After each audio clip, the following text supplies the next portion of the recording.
के संबंध में प्रेस कॉन्फ्रेंस में आप सबका स्वागत है। आज पहला एजेंडा वाणिज्य कर विभाग का था, जिसमें वैट MIS एप्लीकेशन के मेंटेनेंस के लिए TCS को ऑब्जेक्शन के आधार पर 1 साल के लिए अवधि विस्तार किया गया। इस पर 1,31,80,414 रुपये खर्च हुए। दूसरा एजेंडा वित्त विभाग का था। पिछले वर्ष 26-27 में राज्य सरकार द्वारा 72,901 करोड़ 30,97,000 रुपए के ऋण बनाइए बढ़िया से। इसमें से बाजार ऋण है 64,141 करोड़ 28,20,000 रुपए। ये कुल राशि है जो सरकार ऋण के माध्यम से उगाही करेगी। वित्त विभाग के अगले 3 एजेंडा थे। पंचम, षष्ठम एवं सप्तम वेतनमान में वेतन या पेंशन प्राप्त कर रहे राज्य के सरकारी सेवकों एवं पेंशन भोगियों को महंगाई भत्ता एवं राहत के दर में वृद्धि की गई। पंचम वेतनमान वाले में 474% से बढ़ाकर 483% महंगाई भत्ता कर दिया गया। षष्ठम के मामले में 257% के स्थान पर 262% और सप्तम वेतनमान के मामले में 58% के स्थान पर 60% महंगाई राहत का भुगतान की स्वीकृति दी गई। यह 1 जनवरी 2026 के प्रभाव से लागू होगी।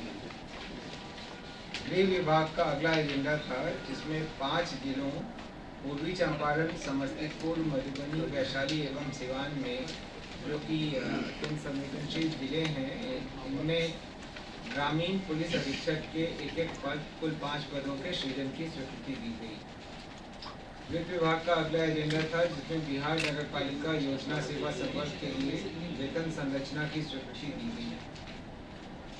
उद्योग विभाग का अगला एजेंडा था, जिसमें औद्योगिक क्षेत्र के विस्तार हेतु वैशाली जिला अंतर्गत 1,245.45 एकड़ रैयती भूमि के आधारभूत संरचना विकास प्राधिकार पटना के माध्यम से अधिग्रहण हेतु प्रक्रियाधीन भूमि में से 100 एकड़ भूमि पर राष्ट्रीय खाद्य प्रौद्योगिकी उद्यमिता एवं प्रबंधन संस्थान निफ्टेन की स्थापना हेतु खाद्य प्रसंस्करण उद्योग मंत्रालय भारत सरकार को निःशुल्क हस्तांतरण की सैद्धांतिक स्वीकृति दी गई तथा उक्त भूमि के चयन हेतु अंतिम निर्णय के लिए निदेशक परिषद आधारभूत संरचना विकास प्राधिकार बिहार पटना को प्राधिकृत किया गया।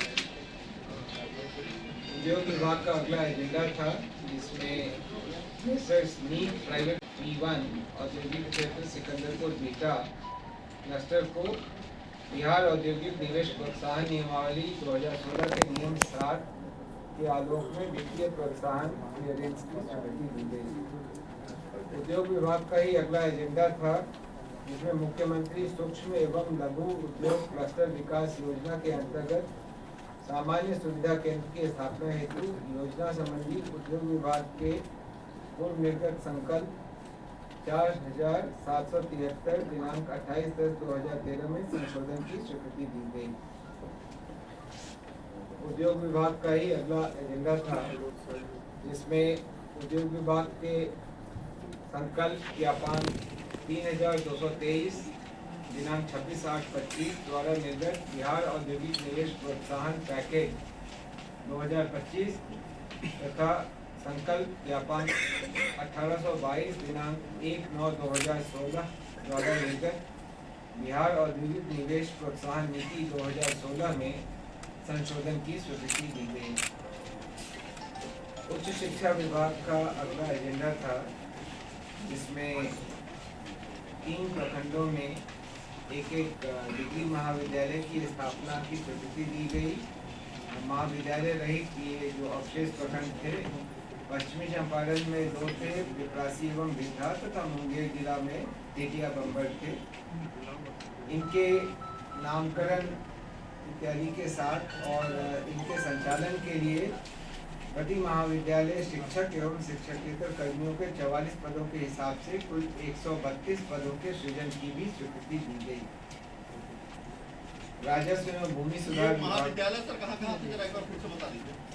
3 प्रखंड हैं, 2 प्रखंड पश्चिमी चंपारण में है, पिपरासी एवं बिरहा। 1 प्रखंड मुंगेर जिला अंतर्गत है, तेलिया बम्बर। राजस्व एवं भूमि सुधार विभाग का अगला एजेंडा था, जिसके अंतर्गत लखीसराय जिला में ठीक नहीं 79.92 एकड़ एक महीना होने जा रहा है, फीवरे नहीं उतर दवा पशुपालन विकास योजना के कल तो उनको भेजे तो बोले कि किसी हॉस्पिटल में एडमिट करा दीजिए, तो अच्छा फिजिशियन से दिखाइए। तो टाइफाइड से होता है ना सर, पता नहीं क्या सब तो टेस्ट कराया है। राजस्व एवं भूमि सुधार विभाग का ही, जहां किशनगंज जिला अंतर्गत अंचल कोटिया मौजा बुधनई थाना 79 खाता 1136 के विभिन्न खेसरा की कुल 110.12 एकड़ भूमि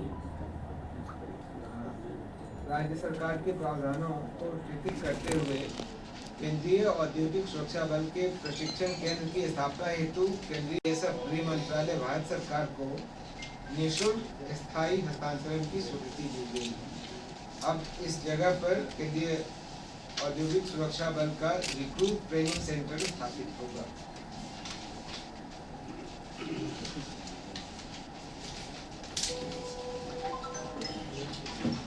अगला एजेंडा शिक्षा विभाग का था, जिसमें मोहम्मद इरशाद अंसारी जो तत्कालीन जिला कार्यक्रम पदाधिकारी प्रारंभिक शिक्षा एवं उच्च शिक्षा अभियान थे और संप्रति निलंबित थे, उनके बर्खास्तगी जो कि सामान्यतः सरकार के अधीन भविष्य में नियोजन के लिए निर्भरता होगी, उस शास्त्री पर मंत्रिपरिषद द्वारा स्वीकृति दी गई, उस दंड पर मंत्रिपरिषद द्वारा स्वीकृति दी गई।